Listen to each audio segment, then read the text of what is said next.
o artista, ele obrigatoriamente ele tem que se posicionar mesmo, porque senão não é nada. Você vai só fazer música para quê? Por que você está fazendo música? A música, a sua arte, ela deve ser uma ferramenta de transformação, uma ferramenta que busque relatar os fatos, esclarecer o que esse mundo torto que está aí, entendeu? E as coisas boas também, né?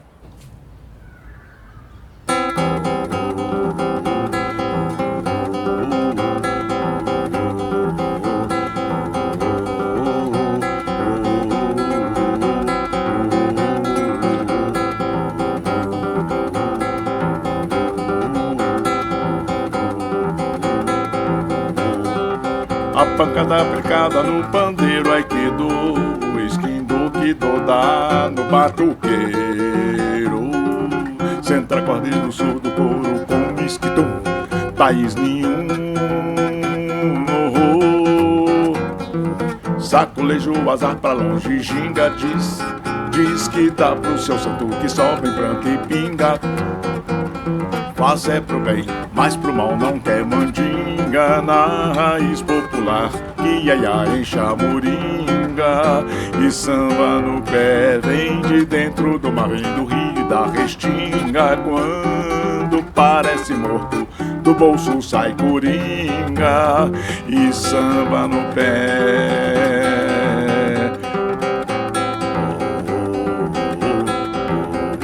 E samba no pé.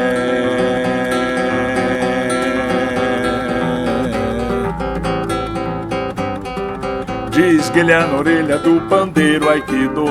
Esse calor me lembrou do cativeiro. Eu sou negro e com a arma da risada é legum.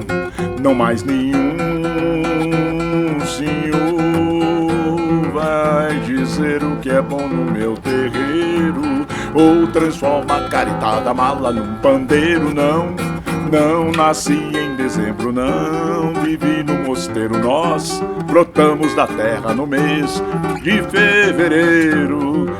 Com samba no pé, sinto orgulho do meu sangue afro-brasileiro. Eu só tenho de meu minha cor esse pandeiro. E o samba no pé.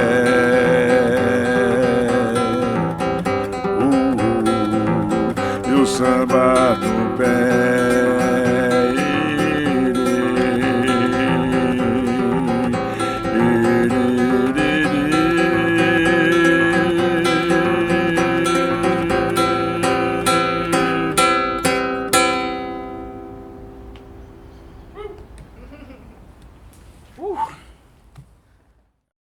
Eu nasci em Goiânia em 1953, na Rua Rio Verde, em Campininha, né? Quando eu fiz 1 ano de idade, filho único, meu pai resolveu mudar para Belo Horizonte, porque minha mãe é de Minas, né? Meu pai é baiano. E aí mudamos para Belo Horizonte e vivi lá do meu 1 ano de idade até 21, 22 anos. E, enfim, eu comecei a... Meu pai toca violão, meu pai tocava, né, violão, minha mãe tocava acordeon, então eu estava ali o tempo todo ali com a música, né, permeando a casa. E a música entrava pelos quartos, pelo banheiro. A casa era pequenininha, né, era barracãozinho mesmo, assim. E aí eu fui me apaixonando pela música, né, não sei como, mas quando eu me vi, com 12 anos, eu já estava pegando o violão do meu pai e tirando alguma coisa, alguma música. Eu ficava observando meu pai tocar e eu aprendi mais no visual, né? Eu tentava fazer o que meu pai fazia, mas meu pai fazia umas coisas que era muito difícil, né? Obviamente ele tocava Garoto, aquelas músicas de Lermando de Reis, gravava, né? Do Grande Garoto, grande vocalista. E aí, minha mãe tocando, meu pai gostava de tocar, né? Vila Lobos, essas coisas, né? Os estúdios de Vila Lobos. E minha mãe já tocava música acordeon, mas minha mãe gostava da música sertaneja, aquela música sertaneja lá, de trás, né? Tonico de Novo, Cascatinhana, e vai por aí fora, né?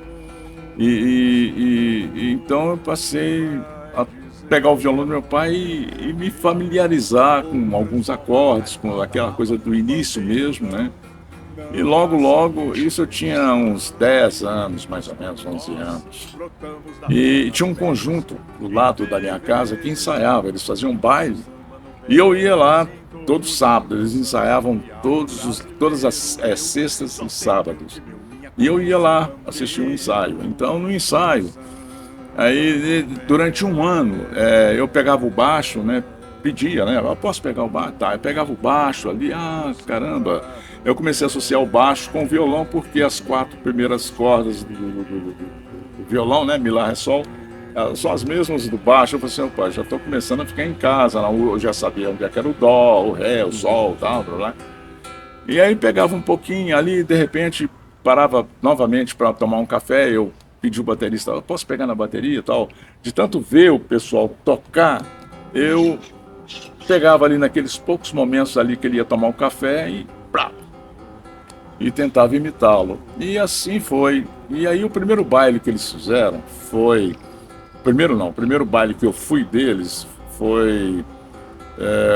tava lá o baterista, claro, o baixista, tudo, e eu lá. Aí o baixista, ele... Pororó, pega o baixo aqui um pouquinho. Eu já sabia tocar as músicas todas deles. Aí eu toquei, né, o baixo lá, a música e tal. E aí, daqui a pouco o baterista cansava, eu ia lá e ficava tocando para ele, né? Teve baile que eu toquei, né, assim... Mas baile que eu toquei, assim, os pedaços, né? Mantendo assim, fazendo a vez tudo. Era o Severino ali, pra rapaziada tomar cerveja e eu ficar ali. E eu achava bom, porque ali era o aprendizado para mim, né? Mas assim, a primeira vez que eu toquei profissionalmente, eu fiz um baile inteiro, foi uma coisa muito emocionante, porque aconteceram várias coisas ali naquele momento, né? Que eu estava no palco tocando. E por incrível que pareça, foi o contrabaixo, porque o baixista teve um problema, aí eu toquei o contrabaixo. Olha só como é que são as coisas. Hoje eu toco contrabaixo. Naquela época eu estava em busca de qual instrumento que eu poderia, né, me apaixonar e tocar. Mas aí, aquele dia eu estava tocando contrabaixo. Nesse dia, foi no dia 24 de dezembro, há 60 anos atrás, faz agora, esse mês, que eu subi num palco. E interessante, que é muito louco, porque quando eu subi no palco, eu me vi, eu estava assim tão extasiado que de repente, acho que a música, a arte proporciona isso. Quando você entra dentro dela, é como se você entrasse em alfa, né? Você já não vê mais nada. Eu só sei que eu vi uma imagem minha no futuro, tocando contrabaixo e não bateria. Você tocava bateria, você gostava de tocar bateria Gostava, e se via como baterista em Belo Horizonte. Exatamente, assim, né? E aí o que aconteceu? Fiz esse baile tudo, e ali eu cheguei à conclusão que eu quero ser músico, eu vou trabalhar com a música, né? Aí o que acontece? Na próxima semana o baterista saiu do conjunto. Aí eu fiquei no conjunto. Aí fui tomando gosto por essa coisa rítmica, porque naquela época a gente tocava samba, tocava bolero, tchá-tchá-tchá, mambo. Eu era apaixonado por mambo. Mambo exige muito que você tenha, como é que se diz? Uma independência, né? O trabalho, o pé esquerdo, o pé direito, a mão, cada um faz uma coisa. Então, o puro mambo é uma coisa impressionante. Mas aí eu convivi com a bateria dos meus 12 anos até os meus 19 anos. Isso em Belo Horizonte? Isso em Belo Horizonte. Aí quando você veio para Goiânia, com já mais velho um pouco, né? 20 e poucos, a história foi outra também. Foi outra. Eu já cheguei aqui. E como eu tocava com um guitarrista maravilhoso lá em Belo Horizonte, eu ficava em casa, meu pai tinha me dado uma guitarra, eu ficava em casa tirando os solos do Jimi Hendrix, do Led Zeppelin, do Jim Page, ficava tirando música do The Who, esses grupos na época, né, de rock e tal, de um rock mais progressivo, né. Aí eu cheguei a Goiânia tocando guitarra. Foi um negócio assim muito louco, porque eu fui parar no conjunto Tropical Sunset, que era um conjunto de um vereador chamado Paulo Magalhães, figura, gente boa, né? E aí eu cheguei cheguei a Goiânia, eu diria, num dia, uns 15 dias depois eu já estava tocando no conjunto dele. Nós ensaiamos. E para tocar onde? A primeira vez que eu toquei em Goiânia foi na Pecuária. E foi interessante porque todo mundo, né, começou a rolar um papo na cidade. Poxa, chegou um cara aí de Belo Horizonte. Então todo mundo achava que eu era de Belo Horizonte, que eu era mineiro. Poxa, chegou um cara de Belo Horizonte, o cara toca igualzinho o Jim Page, Led Zeppelin, toca igualzinho Jimi Hendrix, não sei o quê. Aí foi na Pecuária, eu comecei a tocar lá. Poxa, encheu de músico, papapá, aquela coisa. Foi uma festa, né? Uma coisa bonita. E eu, poxa, garoto, né? Mas aí eu já estava já de olho no Clube da Esquina, eu já estava estudando outra coisa, né? Eu estava atendendo ali uma necessidade, né? Quer dizer, você chegou aqui nos anos 70. Foi, nos anos 70. E você ficou quanto tempo aqui, assim, trabalhando na cidade e produzindo na cidade? Foi quanto tempo até? Olha, eu acho que foi assim, foi de 72, 73 até 80 uns 10 anos. 10 anos. Uns 10 anos eu fiquei. E nisso você atuou como produtor, como contrabaixista, sim, como sim, guitarrista? Sim, não, como contrabaixista. Como contrabaixista e produtor. Aí, quando eu cheguei aqui tocando guitarra, eu toquei guitarra um ano só. Aí logo eu me apaixonei pelo contrabaixo. Inclusive eu faço questão de dizer isso, que quem me influenciou muito a tocar contrabaixo foi para mim foi o maior contrabaixista que já teve no estado de Goiás. Ele já faleceu. O nome dele é Valdir. Ele é chamado de Quati, né? Inclusive eu dei uma entrevista na Bass Player, né? Eu, Luizão Maia, Cisão. Então o pessoal perguntava para mim, né? Quais são as suas influências? Todo mundo esperava que eu fosse falar Luizão, né? Em primeiro lugar. Eu falei assim, não, eu falei em primeiro lugar, eu falei, qual? Quati. Quati é minha influência. E o Luizão Maia também. Para você ver o nível do Valdir, né? O Quati. Mas... E o conjunto era o Quati de contrabaixo, eu de guitarra, o Mosca de piano e o Milton de bateria. Então, mas eu tocava guitarra aqui, estou tocando, mas eu estou de olho e antena ligada no contrabaixo. Um contrabaixo assim que, ou seja, o Valdir ele me inspirou a tocar contrabaixo. Aí logo em seguida, encontro com o Braz Pompeu de Pina, grande maestro, né, que me convidou eu, Sérgio Leão, professor Costinha, maestro Oscarino, para que nós pudéssemos fundar a primeira Filarmônica do estado de Goiás, que foi uma coisa assim muito emocionante para mim, muito importante, né? E toquei na orquestra num período assim que eu diria de 4 anos, aí eu fui para o Rio. Bom, essa ida para o Rio culminou num encontro que eu tive, né, com o Sérgio Ricardo. E também eu fui tocando com Itamar Corrêa naquele projeto Pixinguinha, né? O nosso elenco era o Canhoto da Paraíba, né? Era um elenco assim maravilhoso. E tinha um tecladista lá, pianista, e eu fui daqui acompanhando o Itamar e me contrataram para acompanhar o outro elenco. São 2 elencos, né? O nosso artista principal foi o Canhoto da Paraíba. E foi uma coisa maravilhosa, que eu toquei com o Canhoto, né? Foi uma experiência, assim, fantástica, né? E esse pianista, ele trabalhava num estúdio, né? De jingles, de trilha sonora, tudo. E interessante que quem fazia as letras dos jingles era nada mais, nada menos do que Ney Lopes, que é o maior poeta da língua afro-brasileira, né? Reconhecidamente na Europa, no Brasil, escreveu mais de 12 dicionários em banto, Yorubá, tudo. E eu trabalhava nada mais, nada menos do que com o Leonardo Bruno, né?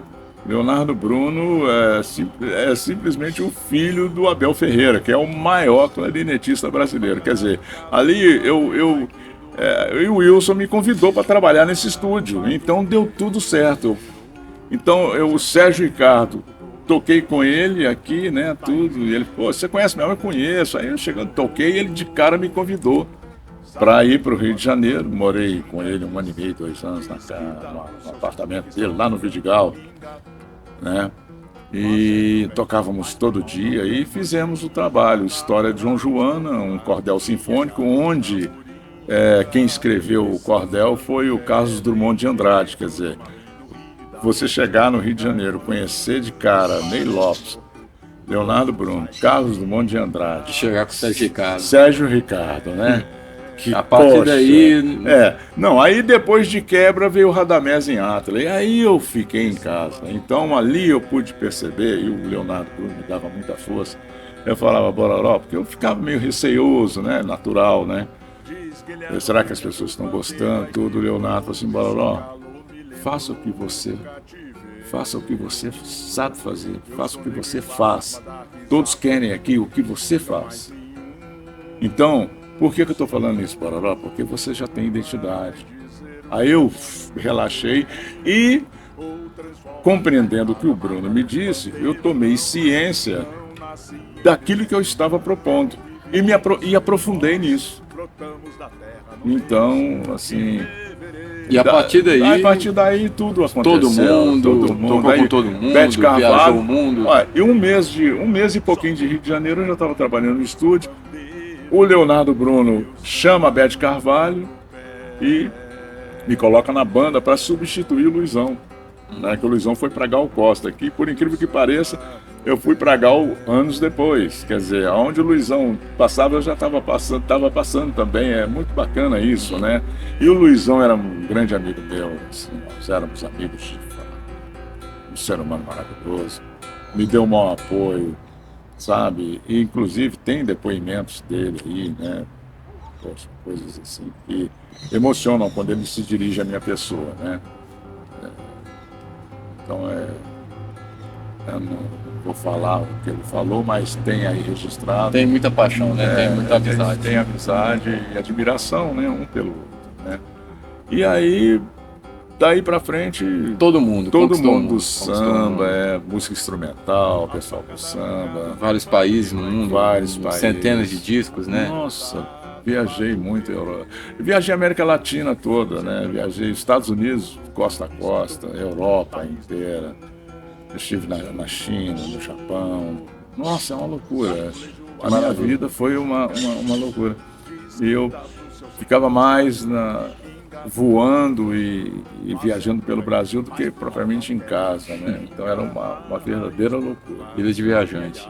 Bom, agora eu queria perguntar para você, depois disso, né, assim, de saber um pouco dessa história, esse momento seu de reconexão com Goiânia, reconexão com essa cidade, novos artistas, é muito bonito para mim ver isso, poder assistir isso, e eu queria saber o que você sente, estando em contato de novo, depois, né, de aí 50, 30 anos, 50 anos de música, você passou por aqui, foi importante, foi pro Rio e conquistou tanta coisa, e agora voltar e se reconectar com essa cidade dessa forma, de uma outra maneira, né, com a sua família também presente, morando em Pirenópolis, tendo contato com a terra, com a natureza, consigo mesmo. Como está sendo isso? Isso está sendo muito prazeroso, está sendo maravilhoso, porque é um processo na tentativa, né, na busca, na tentativa de crescer, né, enquanto ser humano e tentar me preparar melhor, né, para a gente, nós estamos aqui para aprender, isso aqui é uma escola, né, e dedicar o meu trabalho, dedicar as composições, né, dedicar a minha família, os meus filhos são maravilhosos, sou apaixonado pelos meus filhos, minha esposa. Então, assim, eu estou vivendo um momento assim maravilhoso, um momento muito significativo e eu só poderia conseguir isso se eu estivesse num local mais tranquilo, né? Então eu resolvi ir para Pirenópolis, porque eu queria dedicar o meu trabalho e de vez em quando vai ao Rio, volta, vai, volta, faz um trabalho, volta, vai, volta. Mas assim, eu sou muito de trocar. Eu gosto muito de trocar, então claro que eu sentia falta disso, até que eu conheço um sujeito aí, chamado Lucas, e a Fernanda Delírio, né? Daí eu passei a conhecer a Carol, a Carolina, né? Então, e demais pessoas que me encantaram muito quando eu assisti a apresentação do pessoal na Oclan, né? Que é a organização de letristas, compositores e artistas da música, né? Então isso me emocionou muito porque ali eu vi um pessoal que não é simplesmente um movimento, é um posicionamento, eu digo assim, eu tenho dito isso. E são pessoas que estão buscando, né? São pessoas que têm noção do que estão fazendo. Eles têm noção do compromisso que eles têm que ter com a arte, com a cultura, né? Eles têm esse entendimento do posicionamento que cada um tem que ter, que é de transformar. O papel da arte é de transformar, de acrescentar, de oferecer para o mundo tudo aquilo que dá sustentabilidade para o ser humano. Então, e vai por aí afora. Eu sempre digo isso porque a gente tem que bater nessa tecla, né? Por exemplo, fortalecimento da música brasileira. Eu sinto que isso acontece aqui, né? Ninguém aqui está querendo cantar igual o Elvis Presley, ninguém quer cantar igual Robert Plant do Led Zeppelin. Não, o pessoal está tentando buscar a sua linguagem própria. E a música me agrada, as composições me agradam. As interpretações das meninas que eu vi até agora cantando me agrada muitíssimo. Aquela menina que eu te falei, que canta, que tocou com a Ingrid, tocou com ela. A Isadora. Teve uma percussionista com ela, Isadora. Eu gostei dessa menina cantando, Mal Barato, né? Poxa, muito bacana. Então, assim, essa reflexão trouxe novas... está trazendo perspectivas, né? E te impulsiona. E isso mantém a minha chama acesa, porque como eu disse antes, que eu gosto muito de trocar. Então, eu pedi humildemente para que essas pessoas, né, pudessem me aceitar nesse grupo, né? Eu acho que tem que ser, a gente tem que chegar, a gente tem que pedir licença, a gente tem que chegar respeitando. Não é chegar, porque eu sou rei da cocada preta, não sei o quê. Eu tô nessa, hein? Não é bem assim. A gente tem que pedir licença, porque na casa da gente a gente aceita quem a gente quer, né? A gente aceita na casa da gente aquela pessoa que a gente gostaria de conviver.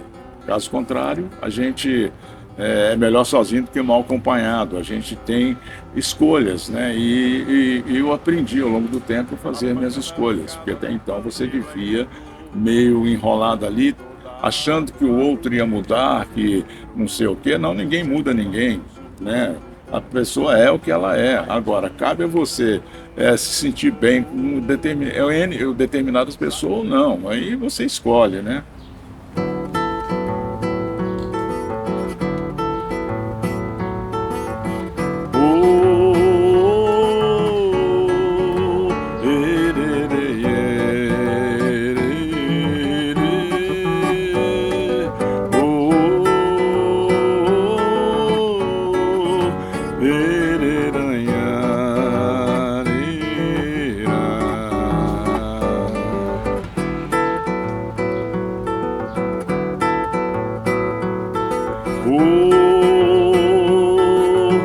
O dono do samba já chegou, por trás do sorriso vencedor há outros sorrisos mais sutis.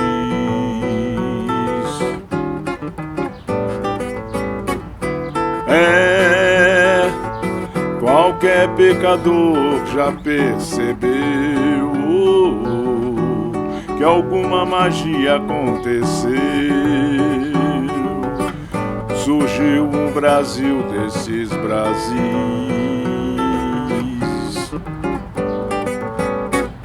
Eu também vou entrar no carnaval, na festa do juízo final. Eu vou desfilar de pareio.